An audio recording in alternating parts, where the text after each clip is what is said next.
뭐 LNG선이 지금 이제 가장 주목을 받고 있는 선종이긴 한데, 네. 뭐 그 전에 이제 컨테이너선이 주목을 굉장히 받았었죠. 네. 그 국내 그 선박가 국내 조선사들 이렇게 수주를 보더라도 작년까지인가요? 1분기까지인가? 컨테이너선 비중이 조금 더 높다가 이제 LNG로 넘어왔더라고요, 확실하게. 그러면 지금 LNG 아직 이제 더 나올 것이 많다, 기대할 것이 많다라고 말씀을 해주셨는데, LNG가 저물고 난 다음에는 다른 선종의 붐이 일어날 만한 어떤 그런 것들이 있나요? 지금 저희가 가장 많이 바라보는 선종은 탱커가 좀 나오지 않을까라고 기대를 하고 있고요. 예. 이 전 세계 10만 척의 배 중에 화물선이 6만 척인데 저희가 소위 부정기선이라고 얘기하는 예. 탱커 벌커, 그러니까 필요할 때마다 갖다 쓰는 그런 배의 성격인 탱커 벌커가 개체 수가 되게 큰 선종입니다. 한 2만 5천 예. 개체 정도 되거든요. 그리고 컨테이너선은 전 세계에 있어봤자 한 6, 7천 척, 그리고 LNG 캐리어는 이제 6, 700척 사이 정도밖에 안 돼서 이 규모가 많지만 성장률 자체는 적은 이 대형 쪽에서 발주가 나와주는 게 실제로 조선사들의 도크를 채우는 효과는 훨씬 큽니다. 근데 아무리 운임이 안 좋아도 1년에 한 160척에서 220척 정도 사이에 발주가 나오던 탱커 시장이 올해 완전히 죽어 있는 상태입니다. 1월부터 4월까지 총 5척 나왔고요. 1월부터 5월까지는 한 20척 정도밖에 발주가 나오지 않았습니다. 이유 중에 하나는 내년에 환경 규제가 되게 강화가 될 건데, 저희가 컨테이너 선주들 같은 경우는 본인들이 기항을 하는 항구가 정해져 있으니까 저희는 이중 연료로 발주를 하겠어요 라고 얘기를 하면 그 항만에서만 LNG로 갈 수 있게끔 주유를 해줄 수 있으면 되는데, 탱커나 벌커 같이 개체 수는 많고 언제 어디에서 튀어나와서 어디로 갈지가 정해지지 않은 선박들 같은 경우는 함부로 이런 연료책이나 이런 거를 먼저 선제적으로 바꾸는 행위는 잘 하지 않습니다.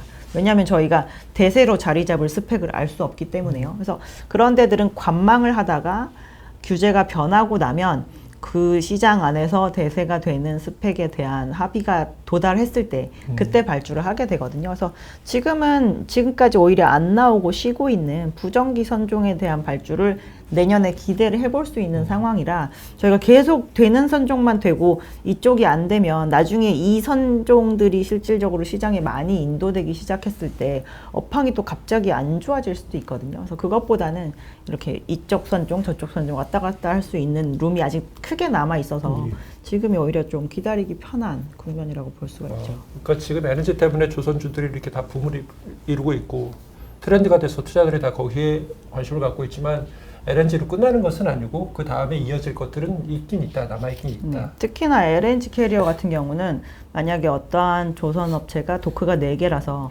한 도크당 10회전에서 1년에 한 40척 정도를 만들 수 있다라고 하더라도 1년에 저희가 LNG만 40개 만듭니다라고 하진 못합니다. 왜냐하면 LNG와 다른 일반 상선의 그 암벽에서의 대기 시간이 좀 많이 다르거든요. 그래서 일반적인 다른 선박을 만들 수 있는 캐파가 따로 있으면 그 나머지에서 LNG를 구축할 수 있는 캐파가 따로 있기 때문에 LNG만 나오고 이쪽 캐파가 비어 있으면 조선업체는 효율이 또 100% 나오지 않습니다. 알겠습니다. 그 조선사에다가 이제 배를 주문하는, 돈 주고 배 주문하는 이제 선주들이죠. 대부분 이제 유럽 쪽에 있는 해운업체들이 많더라고요. 네. 예, 국내 상장 해운사들도 있긴 있습니다. 예, 있는데 그래서 HMM 같은 경우에 주가 코로나 터졌을 때 주가 엄청나게 올랐었잖아요. 네. 그런데 이제 워낙 많이 올랐기 때문에 여기서 더 오를 거라, 뭐 실적 더 좋아질 수 있다, 뭐 이런 얘기, 뭐 분석이 나오긴 하겠지만 여기서 주가가 더 가겠어? 뭐 이렇게 생각하시는 분들이 많은 것 같아요. 주가는 사실 고점 대비 지금 30% 이상 빠진 상황이죠. 네. 60% 빠진 상황이죠. 초반에 벌크선 좋았고 컨테이너선 좋았고 지금 이제 이렇게 선종별로 돌아가는 게 이제 눈에 좀 보이니까 그러면 이제 조금 아까 말씀해 주셨지만 탱커라는 게 그 원유 실어 나르는 그 유조선, 그다음에 석유화학 제품 같은 거 실어 나르는 석유 제품이나 석유화학 제품 같은 거 실어 나르는 배들, 통틀어서 탱커라고 하는데, 그 탱커의 시황은 요즘 어떤 거예요? 그 국내뿐만 아니라 이제 글로벌 해운사들이 많으니까 이쪽 시황이 좀 어떻게 돌아가는지 좀 궁금해요. 그 배값이라든지 사실은 우리나라 조선사들이 기대하는 부분도 탱커의 배값이라든지 운임지수라든지 이런 거에 관심이 많을 것 같아요. 결국에는 언젠가는 영향을 줄 거라고 보는 거니까. 그쪽 탱커 시황이 조금 어떻게 들어가는지 궁금한데. 저희가 코로나 때 컨테이너가 좋고 벌크가 좋고 하는 이유 중에 하나는 사람이 움직이지 않고 재화만 움직여야 되는 상태가 되었을 때 이 재화를 전문적으로 움직여주는 공급이 옛날보다 조금 부족하고 이 갑자기 재화의 수요는 많이 늘어나기 때문입니다. 근데 생각을 해보시면 코로나 시기에 가장 수요가 안 늘 법한 게 오일이잖아요. 저희 제트기 뜨지 않죠. 뭐 항공기 안 다니고. 그리고 차를 타고 돌아다니는 그것마저도 거의 락다운 얘기가 나오면서 상당히 많이 죽어 있었기 때문에 그래서 절대적인 수치 기준으로 코로나 시기에 수요 감소율이 가장 높았던 재화가 뭐냐라고 친다면 아마 오일일 겁니다. 그래서 오일 쪽 시장은 코로나 이후에 지금 대단히 많이 뭐 좋아지거나 이런 적은 없다가 러시아 우크라이나 전쟁이 나고 나서부터는 원유 말고 제품 운송선 시장의 운임이 약 8년 만에 지금 조금 올라오고 있는 상황이고요. 8년 만에 고점 정도를 기록을 하고 있는 상태인데 이렇게 올라오기 시작한 지가 불과 지금 한 분기 정도 된 상황입니다. 그렇죠. 그래서 저희가 기본적으로 그 이전까지 만약에 영업 손실 상태였으면 새롭게 버는 돈으로 그 손실을 다 메우고 추가로 더 잉여 현금을 쌓아서 추가적인 운송 재화에 대한 투자를 진행을 할 텐데 그 기재에 대한 투자로 넘어오기는 아직 조금 시기상조 있지만 내년 정도에는 충분히 고려를 할 수 있을 만한 상황이고 이제 그 운송 행위를 직접적으로 하고 있는 해운업체들 같은 경우는 운임이 지금 단순하게 오르고 있는 상태니까 이전보다는 조금 더 나은 실적을 보여주고 있는 정도라고 보시면 될 것 같아요. 투자자들이 그 BDI 지수, 그 벌크선 해운 지수, 발틱 해운 운임 지수 올라가는 것도 지켜봤고, 그 다음에 그 컨테이너선 막 그 호황이 일어나갖고 HMM 주가 뛰는 것도 봤잖아요. 그러니까 다음 차례가 누군가 이렇게 기다리면서 해운업체들 이쪽으로 이제 관심을 좀 갖기 시작을 했어요. 근데 이제 국내에는 해운사들이 몇 군데가 안 되고 다 규모도 작고 자기네들 거 운반하는 회사들 많고 하다 보니 국내에는 이 탱커선 해운사 탱커선을 주력으로 하는 해운사가 국내는 볼만한 데가 없고 대부분 이제 해외에 있으니까 해외 주식 종목으로 들여다보고 있는데 실제로 이제 미국 주식 미국에 대부분 다 상장이 되어 있으니까 여기 주가를 보면 아직도 적자인데 여기도 아직도 적자 회사들이 많은데 여기도 주가가 한 50%씩 올라가고 있더라고요. 이미 작년 말부터 올해 초 뭐 이렇게 해서 움직이기 시작하고 있는데 뭐 아직 덜 갔다 이런 분들도 많고 예, 그렇습니다. 이게 그 아까 말씀하셨던 코로나 상황에서는 원유 운반이라든지 이런 게 늘 것이 없는데 석유 제품 이런 게 조금 늘어서 운임이 늘었다라고 말씀을 하셨어요. 실제 물동량이 이들의 실적을 크게 그러니까 올려줄 수 있을 만한 물동량이 나와서 지금 현재 주가가 뛰고 있는 것인지 아니면 여기도 한 1년 후쯤에는 굉장히 좋아질 것이다, 정상화될 것이다라는 기대감 때문에 주가가 오르고 있는 것인지 구분을 좀 할 수 있을까요? 실질적으로 제품 수송 수요는 늘고 있는 상태이고요. 그래서 러시아 우크라이나 사태가 나고 나서는 수에즈 운하 정도를 왔다 갔다 하면서 유럽에다가 최종적인 그 제품을 전달해 줄 수 있는 정도의 사이즈의 선박들의 운임만 지금 좋은 상황입니다.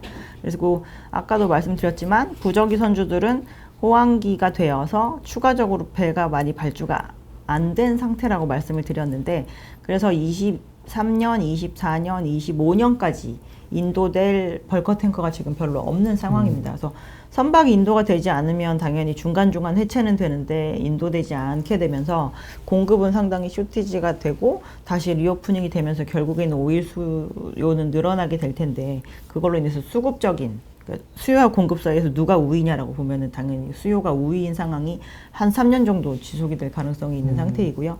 지금 현재 너무 오랜 시간 동안 투자를 하지 않음에 따른 공급 부족으로 구조적인 상승기에 들어갔다라고 보셔야 될 것 같고 그렇게 구조적인 상승기가 됐을 때 되게 무섭게 운임이 오르는 거를 조금 역으로 다른 선종에서 한번 찾아보시려면 자동차 운반선의 그 운임을 한번 찾아보십시오. 지금 거의 역사적인 고점까지 간 상태인데 그쪽 시장은 2016년 이후에 오히려 배가 전체적으로 개체수가 줄어들 정도로 대단히 투자가 안 된 지 오래됐습니다. 6년 정도 지난 거죠. 그래서 요즘에는 자동차 운반선 시장 쪽이 저희가 전 세계적으로 자동차를 그렇게까지 배로 많이 움직이겠느냐라고 생각을 하실 수는 있겠지만 수요가 어쨌든 역성장하진 않고 늘어나고는 있긴 한데 지금 6년째 공급이 줄어들다 보니까 수급적인 불균형에 의해서 운임은 몇 배수로 오른 상태입니다. 결국엔 탱커도 그런 쪽으로 가지 않을까라고 저희는 보고 있고요. 지금 아까 이제 말씀해 주신 것도 탱커도 탱커 안에서 선종별로 이제 다 분위기가 이제 상황이 다르다라고 말씀을 주신 건데 원래 이제 탱커선, 그 원유 운반선 그러면 제일 대표적인 게 우리나라에서도 많이 만드는 VLCC 제일 큰 배잖아요. 네네. 큰 배인데 큰 배는 사실 지금 운임이 오르지 않는다는 거죠. 그러니까 수에즈 운하를 통과할 수 있는 사이즈는 VLCC보다 작으니까. 네네. 그러니까 그러면은 선종별로 운임 차이가 있다라는 말씀이신 거네. 네네. 크게. 맞습니다. 그러면은 그 운송 라인 따라서 어디가 주력인 해운사들이 있잖아요. 어디는 이쪽으로 많이 다니고, 어디는 뭐 대서양 많이 다니고, 어디는 태평양 많이 다니고, 이게 있을 것 같은데, 그거에 따라서 유불리가 달라지는 해운사가 있나요? 지금 그러니까 지금은 지역보다는 그냥 어느 정도 사이즈의 선박을 굴리고 있느냐에 따라서 조금 차이를 보이고 있는 상태인 것 같습니다. 대체적으로 원유 수송선 같은 경우는 실제로 오일 메이저가 오너십을 받는 경우도 있고요. 시장의 원인과 상관없이 본인들의 화물을 안정적으로 파는 것이 더 중요하기 때문에 우리나라 같은 경우도 비상장사 중에 과거에 SK 해운 같은 데가 이제 원유 수송선을 가장 많이 굴리고 막 그랬었는데 이제 그런 거에서 만약에 지금 시장 운임이 오르고 있으니까 운임이랑 상관없이 장기적인 수송에 다 묶여 있다라고 하면 별로 수혜를 못 보게 될 거고요. 저희가 운임에 연계된 오픈 포지션을 좀 어느 정도 들고 있다라고 하면은 수혜를 보겠죠. 근데 그런 업체들은 과거에는 더 많이 잃었었을 겁니다. 지금까지는.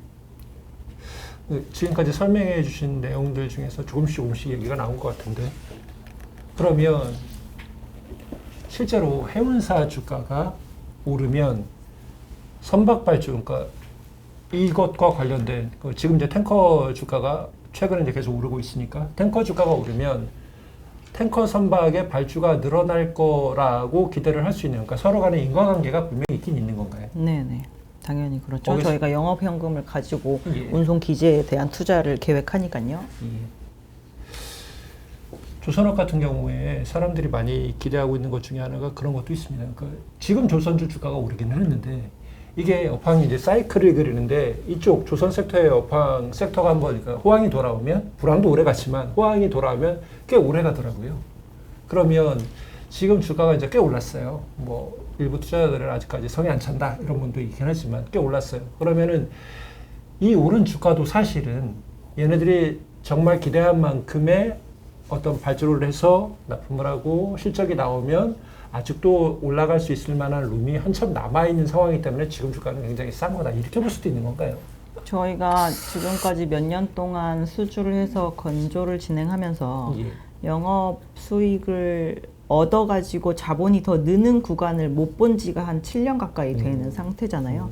그래서 지금은 주가가 조금만 올라도 계속 비싸지는 이유가 손익과 자본 총계가 계속 낮아지고 있는 국면이기 때문에 그런 건데 이익이 나고 이 부분이 이제 손익이 조금 쌓이기 시작을 하면 저희가 보는 그 주가 지표상으로의 그런 배수 이런 것들이 금방금방 낮아지게 됩니다. 그래서 저희가 손익이 전환이 되고 난 뒤에 그것을 기준으로 책정해 볼 수 있는 예상치 대비해서의 배수가 좀 싸지는 국면이면 아직까지는 저희는 룸이 충분히 남아있다라고 보고 있고요. 선가가 거의 20개월 이상 오른 상태입니다. 저희가 올해까지 만든 배들은 아직 오르기 전에 선박만 열심히 만들어낸 상태이고 실질적으로 23년, 24년에 건조할 선박들이 비싼 배, 소위 얘기하는 이익이 남는 배들이기 때문에 그 배들에 대한 건조 단계를 어느 정도 보시고 실현을 하셔도 아직 시간적인 여유가 충분히 있지 않을까라고 보고 있습니다. 알겠습니다. 그 유가가 오르니까 당연히 산유국들이 기대했던 어떤 프로젝트, 대형 건설 뭐 이런 것들을 발주를 하기 시작을 했습니다. 뭐 사우디 얼마 전에 기사화됐었죠. 뭐 네온 시스템 만든다고 그래갖고 우리나라의 건설사들이 뭐 거기서 수주를 한다느니 뭐 이런 얘기도 나옵니다. 그러니까 근데 과거에 고유가 시대 때 건설사들뿐만이 아니라 국내 조선사들도 거기에 관련된 사업들을 꽤 많이 했었잖아요. 네네. 예. 특히 이제 뭐 해상 시축 막 이런 것들도 많이 하고 그러면은 거기에 필요한 배들 그러니까 특수선이라고 해야 되나요? 그러니까 해양 플랜트라고 플랜트 관련한 되죠. 어떤 그런 매출도 많이 나왔었는데 지금 조선사들은 일단은 뭐 배 만드는 데만 열중을 하고 있는 것 같아요. 이런 프로젝트에 대한 기대감도 가져볼 수가 있는 건가요? 어떻습니까? 일단 절대 효과가 낮지 않고 천연가스 가격도 높기 때문에 저희가 뭐 해상가스전, 해상유전에 대한 개발 검토를 많이 진행 중인 것으로 알고 있고요.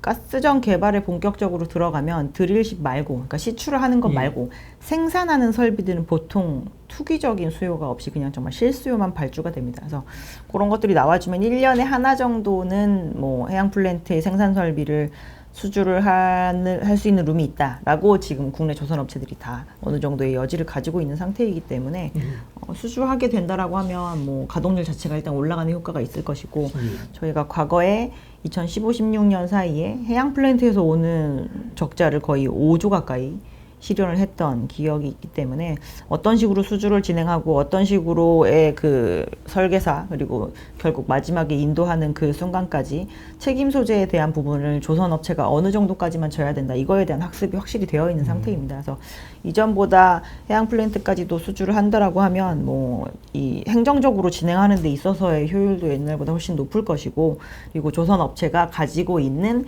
해양 역량도 활용을 하면서 넘어가는 부분이기 때문에 아무래도 고정비 커버 효과도 더 조금 부각이 되지 않을까라고 볼 수 있습니다.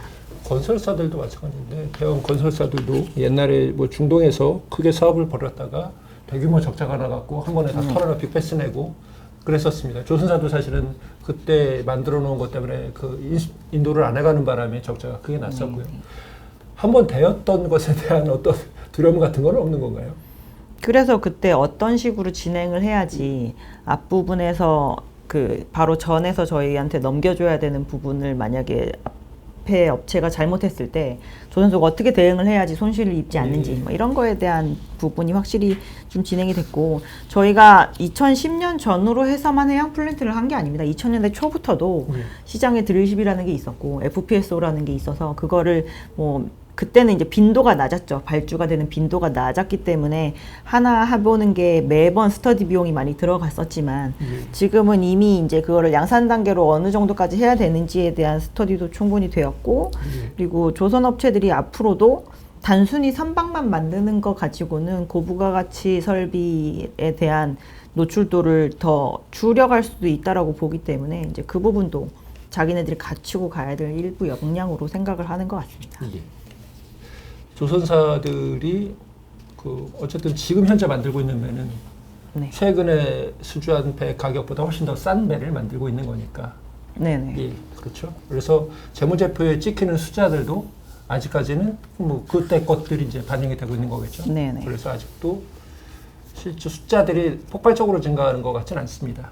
그러면 그냥 한눈에도 와 엄청 늘었다 할 정도를 기대하려면 바로 내년 정도면은 충분히 그렇게 기대를 할 수가 있는 상황인 건가요? 예, 내년 같은 경우는 아마 국내에 있는 조선업체들의 매출 성장률이 다 두 자릿수로 나올 거기 때문에 아마 볼륨이 많이 늘었구나라는 것도 체감하실 수 있을 것이고, 똑같은 척수를 만든다고 하더라도 일단 단가 자체가 올라가서 저희가 2020년에 아직 선박 가격 오르기 전 대비하면 지금 대부분의 주요 선종들이 거의 다 30%에서 40% 정도 그 성과가 오른 상태거든요. 그래서 그게 뒤로 갈수록 저희가 이제 매출로 인식이 되니까 그 부분도 확인하실 수 있을 겁니다. 올해까지는 영업 적자를 벗어날 수는 없는 거고요. 일부 한해지를 안 하는 업체들 일부 한해지를 좀 오픈을 해놓은 업체들 같은 경우는 당장 3분기부터 영업 흑자 전환을 하는 거를 보실 수가 있을 거고요.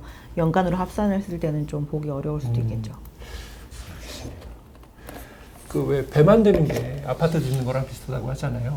그래서 그 공기에 따라서 매출 잡고 뭐 이익 잡고 그다음에 공기에 따라서 그 납품업체들도 뭐 들어가는 것들의 종류의 그 부품의 종류가 또 다르고 하다고 해서 이제 건설에 좀 많이 비유를 하는 것 같습니다. 조선도 배 한 척 만드는데 여러 가지 기자재들이 들어가니까 그러면은 그 기자재들도 종류가 다 다를 거 아니에요. 예, 어딜 철판 들어가고 어딜 뭐 들어가고 맨 마지막에 이제 페인트 칠하겠죠. 그러면 건설주들은 그 아파트 만드는 순서에 따라서 그 파일주가 먼저 띄고 그 다음에 무슨 철근주가 띄고 이렇게 올라간다라고들 얘기는 해요. 요즘에는 그런 게 좀 희미해지긴 했는데 예전에는 순서가 그래도 그런 식으로 반영이 되더라고요. 조선 기자들도 그런 식으로 나눠 갖고 좀 볼 수가 있나요? 배의 그 건조 순서에서 처음부터 끝까지는 그냥 다 조선업체가 관할을 한다고 보시면 되고 예. 중간중간 들어가는 부품은 배의 종류마다 또 다르기 때문에 저희가 순서보다는 특정 배에 들어가냐 모든 배에 들어가냐 이게 더 중요할 것 같아요. 그래서 모든 배에 들어가면 아까 말씀드렸지만 올해 대비해서 내년에 더 많은 배를 만드니까 부품업체들 자체도 납품하는 그 부품의 수량이 늘어나는 게 눈에 확 보이실 거잖아요. 그래서 지금 상황에서 저희가 기자재가 되게 중요한 것 같다라는 생각이 드신다면 그 기자재를 만드는 업체들이 경쟁사에 대한 구조조정이 잘 진행이 됐는지와 총 건조량이 늘면 얘는 무조건 들어가는지 이제 이거에 대한 부분을 보시고 어떠한 곳이 유망할지에 대해서 좀 생각해 보시면 될 것 같습니다. 그러니까 한마디로 얘기하면 필수 기자재 중에 기술력이 있는 업체를 가져가시는 게 좋지 않을까 싶습니다. 알겠습니다. 개인 투자자 중에 이제 조선회사 출신인데 조선주 투자로 유명한 분이 있어요. 그 거제도 내려갔을 때 이분 만나고 한참 얘기를 했었는데 이분이 그 자기가 조선 회사 출신이긴 하지만 국내 조선사 답이 없다. 물론 당연히 지금 해주신 말씀 들어보면은 좀 거리가 좀 있는 얘기긴 한데 개인적으로 그분 개인적인 얘기입니다. 조선회사가 조선주 투자로 돈을 크게 벌기는 어려울 것 같고 차라리 조선 섹터 투자를 하려면 조선 기자재 주에 투자하는 게 나을 것 같아서 자기도 기자재주만 몇 종목 골라 투자를 한다. 뭐 이런 얘기를 하시더라고요. 근데 원래 모든 섹터에서도 실제 그 주도하는 그 회사, 그 대기업보다는 거기에 납품하는 회사들이 일종의 뭐 레버리지 효과라고 해야 되나요? 주식도 주가가 훨씬 더 변동성이 커갖고 올라갈 때 많이 올라가고 떨어질 때 훨씬 더 많이 떨어지고 하더라고요.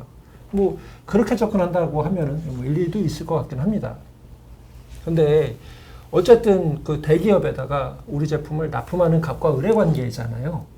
그래서 이제 업황이 계속 좋아질 것 같긴 한데 이게 뭐 반도체 같은 데서도 뭐 CR 그 가격 후려치기 뭐 이렇게 납품 단가 조절 뭐 이런 식으로 해갖고 후려치면은 그 대기업은 훨씬 더 좋아지지만은 여기 납품 회사들은 그것만큼 좋아지지 않는 이런 경우도 많잖아요.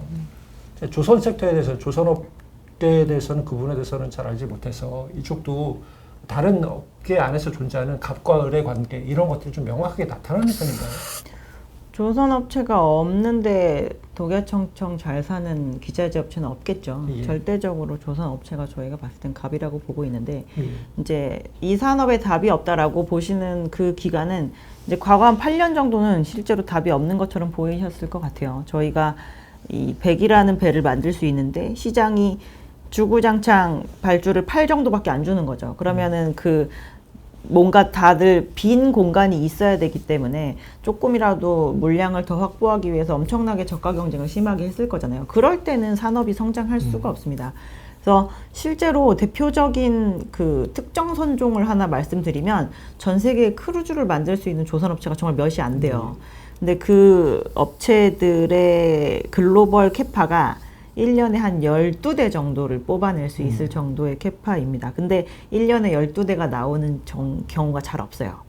근데 이 세 업체는 계속 유지가 돼요. 그러니까 어느 시황에 한 번씩은 다 자기의 몸집만큼 수주를 못 받는 해들이 돌아가면서 있는 거잖아요. 그럴 때는 산업이 성장성이 나올 수 없고 수익성이 좋아질 수가 없습니다. 근데 이 한국의 조선산업뿐만 아니라 글로벌 조선산업 전체적으로 상선을 만드는 조선업계는 이전에 5,300만 톤 정도를 만들 수 있었는데 지금 3,500만 톤 정도를 만들 수 있습니다. 업체가 망하기도 많이 망하고 자기네 자치적으로 도크를 진짜 띄어판 데도 있고 업을 접은 데들도 있고 이런 상황이었는데 기자재 업체들은 또 얼마나 많이 조정을 받았겠어요. 그래서 옛날에는 3군데 업체가 만들던 부품이 있었는데 지금은 2군데 업체밖에 안 만든다라고 하면 과거보다 조선업체들이 없어진 것도 있지만 다시 이 업체들이 수주를 많이 받아가지고 발주를 주면 옛날엔 3군데 나눠주다가 지금 2군데로 나눠주게 되면 MS 자체가 올라가게 되잖아요. 그래서 그런 것 때문에 필수 기자재 업체인데 기술력이 있는 업체들 같은 경우는 조선 업체들이 돌아설 때 조금 더 옛날보다 더 수주의 그 컨디션이나 아니면 내용이 좋아지는 것처럼 보일 수가 있는데 당연히 그런 부분은 나타날 수 있고요. 구조조정이 워낙 충분한 상황이라. 근데 그 와중에 만약에 결국에는 한국의 조선업계 전체적으로 살지 못하고 여기서 그냥 하향 안정화된다라고 하면 지금까지 열심히 살아남은 그 기자재 업체가 조선 업체가 살아난다는 전제가 없는 상황에서 결국에는 끝까지 갈 것이다라고 저희가 얘기할 수는 없는 거죠. 흔히 말하는 납품 단가 후려치기 이런 거는 크게 걱정을 안 해도 될 상황인 건가요? 뭐 선가 자체가 아까도 말씀드렸지만 20개월이나 올랐기 때문에 이 제품 가격 오르는데 재료 가격을 전혀 인상해주지 않으면서 지나가지는 않고 있습니다. 알겠습니다. 지금까지 장황하게 여쭤봤습니다. 조선업, 당연히 조선해운을 담당하고 계시니까 긍정적으로 말씀해 주시는 부분도 감안하라고 듣기는 하겠지만 현재 조선업, 조선 섹터, 조선주 투자는 굉장히 긍정적으로 보시는 편인지 궁금합니다. 네, 저희는 조선 섹터는 전체 제가 담당하고 있는 섹터 중에서는 가장 좋게 보고 있습니다. 최근에 내신 리포트를 봤는데 토픽 종목이 한국조선해양이었어요. 네네. 맨 앞에 아까 여쭤본 그 이유, 그러니까 그 해주셨던 말씀 중에서 지금 현재 기준으로 봤을 때 한국조선해양이 가장 좋다라는 말씀이신 거죠. 네네. 예. 그리고 기자재주도 몇 가지 말씀을 해주셨는데 어떤 종목들이 있었죠? 저희는 필수 기자재가 가장 낮기 때문에 지금 가장 최선호주로 추천해드리는 건 HSD 엔진 추천드립니다. 엔진. 그 HDSD 엔진이 국내에서 만드는 그 현대중공업은 이제 계열이 따로 있으니까. 현대중공업 안에 있죠. 예, 따로 그 엔진 만드는 데가 있으니까 나머지 그 대형 조선사의 엔진을 거의 다 만드는 건가요? 대우와 삼성은 거의 대부분 HSD 엔진의 엔진을 쓰고 있다고 보시면 될 것 같고 예. 중국으로부터 수주하는 비중도 자기네 자체 수주 분량 중에 거의 절반 가까이 됩니다. 알겠습니다. 그 해운주 아까 잠시 말씀하셨었는데 해운주도 매수할 만한 종목이 지금 있을까요? 그 워낙 그 국내 상장 종목은 한 번 다 이렇게 막 크게 올라갔다 내려와서 좀 꺼려지는데 뭐 국내 통틀어갖고 말씀해 줄 수 있다면. 어차피 해운주는 운임 보고 투자를 하시는 건데요. 저희가 운임이 대세적으로 지금 오를 가능성이 있는 영역을 찾아보라고 하면 아까도 말씀드렸다시피 부정기 선종은 충분히 있다라고 보고 있고요. 탱커도 벌커도 모두 그 범주에 들어가는 것이기 때문에 저희는 상장된 회사들 중에서 지금 싸니까 사서 기다릴 만하다. 그러니까 저희가 산업재에 대해서 함부로 사서 기다리세요 이 얘기를 못하는 이유는 업황의 변동성도 심하고 적자도 심하게 나서 저희가 이렇게 정신줄을 놓고 있으면 실제로 회사가 없어지기도 합니다. 그래서 그런 의미에서 봤을 때 사놓고 그냥 잊어버리고 조금 기다려도 된다라고 이렇게 안정적인 상태다라고 말씀드릴 수 있을 만한 회사는 페노션 정도가 있을 것 같습니다. 알겠습니다. 궁금한 것들을 굉장히 집약적으로 여쭤봤는데 답변 잘해주셔서 감사하고 일단은 조선 전체가 다 돌아서서 조선주에 투자하신 분들이 다 크게 이익을 좀 보셨으면 좋겠어요. 증시 시황은 별로 좋진 않지만 그 가운데서 버티고 올라가니까 얼마나 이쁩니까? 내년까지 후년까지 좀 기다리면서 큰 수익을 얻으셨으면 좋겠습니다. 오늘 말씀 감사했습니다. 네, 감사합니다.